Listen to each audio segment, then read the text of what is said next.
There we go. Recording. Joy.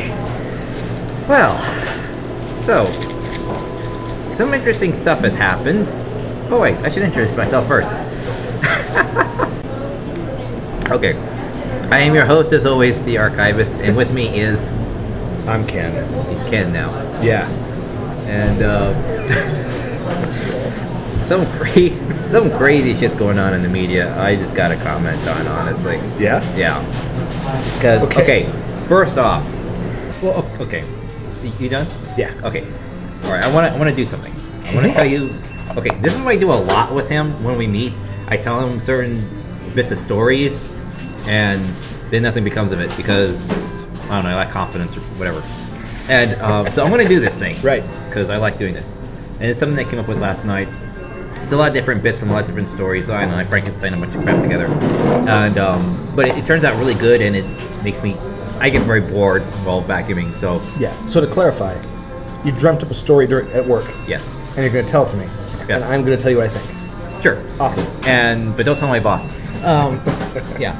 Well, at least I left the recorder at home during those times. They don't like. Yeah, bosses don't seem to like when I bring in the recorder.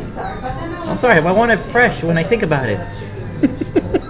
No, I'm not taking that guy's license plate down. No, Never mind. I'll leave it at home. Anyway, so I had this this thing. It just forms in my brain.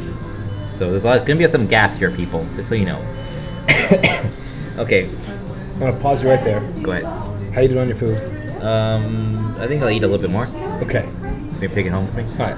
Why do you want Well, something? I'm just saying, volume's down here so you can take your voice down a bit. Oh, yes. Because you're yelling in an echoey restaurant. I tend to do that. Yeah, Sorry. I do too. Sorry. That's why I said you sure you don't want to take it to the car. Well, We yeah. can yell all we want. Yeah. But, and it gets hot in the street noise. Anyway, go ahead. Actually, we're pretty far from the street. No, we are. It would just get hot. Okay. So, I had this thought of, because I saw the trailers for Strange Magic, and I thought, well, how would, a hero and a villain come together, and fall in love? So I thought, okay. First off, you have to deal with character. The characters would mesh. But you have to get them together. That's the problem. Heroes and villains don't really stay together very don't long. mingle, yeah. Yeah, they don't mingle. They don't hang on the same club. So I had this thing where basically the character is similar to the Dazzlers. Will come in and they have this weird kind of sense of not like telepathy or something. They could give people suggestions mentally. Okay. And so I thought, it's like, okay, that's their superpower. And it's like, well, how would you manage to combat something like that? It's like, well, you would have to pay very close attention to your thoughts. Like, really scrutinize your train of thought and look for the inconsistencies. Because I am, an internet reviewer. I watch movies. I see inconsistencies. I'm aware of a lot of what goes on in a scene. Uh-huh. And so... So I had the scene where they meet up, and he says, "How did you realize I was here?" He goes, "Simple. I just looked at when I walk into the room. I keep thinking to myself, what is it I am not noticing? Where is the inconsistency in my train of thought?" He goes, "That's very clever, but incredibly time-consuming, like tedious, because you would have to be pay attention to every thought you have." And there's a lot of thoughts going through one person's mind at a time. If you don't know the opponent's goal. If you know the opponent's goal, actually you can oftentimes find what they're trying to do to you. Which is, if they're in the room and don't want to be noticed, it's ignore me! Yeah. So he says, what am I not paying attention to? What am I not noticing? And he says, well, that's very impressive. Well, I have to come up with something else to try and brainwash you now. Uh-huh. So she comes up with something stronger, which is... which basically gives over his devotion to her. So now he's devoted to her. So it's not worth it to him to resist. Yeah, it's like controls only certain parts of his brain that she just needs to convert over to her. That's it. Yeah. She didn't need the whole thing. Yeah, because then the brain will do the rest for him. Yeah, the rest will do the brain for him. You just need certain parts because the brain is very compartmentalized. And so now basically the weakest character. Fighter there, weakest hero, is now on her side. So not only does he know everyone's superpowers, strengths, and weaknesses, but he also knows how to do things logically, which makes him the most dangerous person there. Okay. Because he doesn't do a cliche. Right. So when she gives him orders saying, "Okay, now take out your friends," okay, Yeah. and he just tosses them like ragdolls. It's like, how does he do this? Because one, he doesn't care about your safety. Two, he's kind of clever, so he just does this because he can. So he's unrestrained, you know, Yep. morally. But he's still Mr. Happy Peppy, you know, or whatever. So he still does this with a smile. It's like, sure, why not? And he's laid back about it. And so, like, he basically becomes her lapdog. She gets a lot more power, dominating, blah, blah, Yeah. blah. So, but then they have this moment where he's, like, just doing stuff, running errands back and forth, and they spend this time together, and he starts to hear about her backstory, how there wasn't really much of a choice between for her wanting to be a villain or not. It was more of a necessity of her nature. She has to feed on negative emotions, you know. Right. So and she couldn't just like stop. go to a hospital. And Yeah. Suck it up. Yeah, so he's like, huh, well, that sounds pretty sad. So they have this moment where they actually connect for a bit. Yes. And it was like his character is kind of rubbing off on her. It's like she legitimately starts to like him for him. Yes. And so it's not what he does, it's how he does it. It's how he's being devoted to her is really what's starting to get to her. All right. How is that? What is that though? You've left that part out. He doesn't just serve to her, he sits down and he listens to her. You know, to all her different emotions. Like when she feels bad, he wants to hear what's on her mind. Okay. He cares about her. You know, not just does what she says, but he wants to interact with her. Right, but isn't that what she did do to him though? Pretty much. But this is more. It feels more, at this point, it's more of his character that is going to affect her. So what about his character? What about logical and happy-go-lucky makes that happen? He's a very caring. It sounds like she just fell for her own magic trick. That's what she fears, but she sees kind of more. This is him, just him being him. The magic trick keeps him in the room. Right, no, I got that. Yeah. So later on, when they have the big final showdown, the friends who are on their last leg, Yes. come in and remove the spell on him and about ready to take her out. And the guy's like, no, wait, we don't have to do that. I came up with a plan. Right, he's been with her. I mean, He's been with her the entire time. He's been so thinking he's a about how to. different person. Yeah, he says that I've been thinking about what she said. I've been because he thinks a lot. Yeah. And so he gets in the way, gets hit, and he hands her off to basically. He gives her the ability to have a choice. Yes. Because now you can choose to what you want to do. You can either be a villain, or you can choose to not be a villain. He gives her that option. He gives her something she did not have. which is what? Choice. And she always had choice. She always had choice. Nothing's different. No. This is he was able to the ability to change her nature. So now she can choose. How did he change her nature? Oh, he gave her a different item. Her item was her item magic tool thing was to feed off of negative energy. He gave her a tool that doesn't have to feed off of negative energy, so she doesn't have to keep creating strife and blah blah blah and be a villain anymore. What made her subservient to the tool? It's necessity for her to live. Got it. So, I know I'm. This is yeah. Yeah, no, okay. Hey, I came up with this in 20 minutes. Yeah, no, I got it. Put a blood-producing machine in a vampire and things are a little different. I got it. Okay. So, yeah, so he gives her a choice. She thanks him for that, and Okay, but what's the choice now? What exactly is the choice? So right, she's already been a villain. Yeah. Like that's can't eradicate that, and she now doesn't need to be anymore. Yeah. So now she's What's vital here? Why is this? She doesn't have to conquer everything because if you create strife and badness everywhere, people are going to try to stop you. But if you don't need to do that anymore, then you're not an issue. You're not a problem.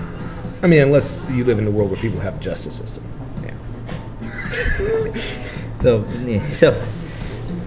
what exactly is the choice he gives her? Like, what are the two options, very specifically? to just not create strife anymore. She doesn't have to. If she doesn't need to, and she's not like just into it, why would she? Didn't he just change her paradigm, and then it's like, now what happens? Yeah, that's because that's the question. Now what happens? All basically the heroes just take her into custody. Right. And So we're like, the choice is come quietly or we're still going to take you down. Basically. but now her whole drive is now no longer really there. Well, right, but that's the thing he actually did. Giving her a choice wasn't what he actually did was change her needs. Yes. And I was thinking about the a psychological fallout from his traumatic experience and stuff. Right. Like, what will that do to somebody if you kind of feel like you're still kind of in love with someone who's basically a villain, who kind of told you to go basically kill your friends. Her first order was to, could you go destroy your friends, please? Okay. He says, so he traps them, and he says, okay, I'm going to kill you now by making you die of boredom, and plays like one of those instructional videos that goes on for like a couple hours. Yeah. He says, so he comes back saying, yeah, they're slowly being destroyed right now. But what do you do? Oh, I'm slowly boring them to death. But ultimately, the traumatic part, presuming that there wasn't mental damage from the first incursion, the traumatic part is having the spell broken. Yeah. That's the hard part. When, presuming that even works, like if she actually changed something, and they changed just that part, then I mean everything else in it is the same as it has been this whole time. So that might not change him at all. Just shutting off her influence might just be like, well, of course I'm still gonna destroy you. Unless she has to keep editing, which means there's a part that she's shutting down that keeps trying to. That'd probably be the logic center. Okay. But wouldn't that make him less of a danger to the team? Wouldn't that remove a major part of what made him valuable? Not if she lets it go for a certain point and then stops it and brings it back. Like as long as he's focused on something other than her. Yeah, at the moment. He can have his faculties. Okay. Well, so then there is more trauma. He's effectively been on drugs this entire time. In a dream state. Off and on, off and on, off and on. I had another one where a guy's emotions were inhibited. It was based more off when I saw Big Hero 6. I was just so disappointed with that film. They wasted so much with those characters. Time to woman up! What is that? No idea what the hell that is. Anyway, and what was with the Mockingjay logo in there? Was that just a... I don't know. Was that just an homage? I haven't seen it yet. Yeah, I'd be glad you didn't see that. You'd be disappointed too. Anyway, so I thought that this smart kid gets abducted and basically the same process is where a lot more of his brain is turned off, so it's just pure logic and intelligence is left. Everything else is just shut down. Gotcha. So he's acting like a zombie. Then the friends save him, and you realize, I got a lot done in that state. Right. If I just make it, take out the obedience part, I could be like really super efficient and get stuff done. Plus, he's kind of pissed at the villain for, I don't know, killing his parents or something. So he has emotional motivation to kill the villain, but a lot of his emotions is getting in the way of him of succeeding that goal. Correct. So he has to take out a little bit of his drive, but still be focused enough on the task and get it done efficiently. So he goes through this whole thing and even has to go through his friends, tossing them like rag dolls to take out the villain. He has basically sends off this gigantic explosion, like megatons of explosion, just in time for the friends to return his feelings. He starts crying again, and he stops crying, turns around and says, "Oh, I have a really bad feeling like this just isn't over." And it's like, damn it, I hate it when I'm right. And how the hell did he survive that? That was right in his face. That's one of the things I like rolling around in my brain at 4 in the morning. It's boring. Everyone's asleep. No, I get it. I come up with stories when interesting things are happening, so I get it. Well, what did you come up with? Just, I don't know, some small thing. What do you come up with? I mean, no. I guess the last thing that I was writing was just about, a guy who's part of a cult-like army in a post-apocalyptic future, and he has. Is there any other kind? Yeah, and he has a net gun and he's heavy and he's got atmospheric protection, but basically his job in a battle is to find something big and deadly, put a net on it, and stay there with it, and probably get killed. And this is a story. It's interesting, actually, going with what you're talking about with talking to the villain. I mean, they don't become friends or anything, but it's just him and this, modified humanoid killbot thing, hanging off the side of a cliff by this net that the robot thing's in, and they're just having a conversation to pass the time until one or both of them gets killed by the other forces. That's good. That's good, actually. I like that. I had a one years and years and years ago. Something inspired me from Beast Wars. Or was it Beast Machines? Beast Machines. Where a villain gets hurt and has to, at the end of the battle, in the battlefield, she's there just like completely helpless. And one of the heroes that was straggling behind sees her, and she can't defend herself, and it's a dangerous place that they're in. So she says, "Tell you what, since you're the good guy, if you can watch me throughout the night, I'll be healed by morning, and then I'll just be on my merry way." So she makes him promise to watch after her, to protect her until morning, and then she'll just leave. So throughout the night, they just like talk. That's the whole thing, is that they talk all night. She falls asleep on his shoulder. She wakes up, it's like you're trying to come on to me. He goes, "No, you fell asleep on me." He's like, Right. It's like, "No, I wasn't trying anything." And then by morning, the friends show up, the last 5 minutes before dawn, because, they had to.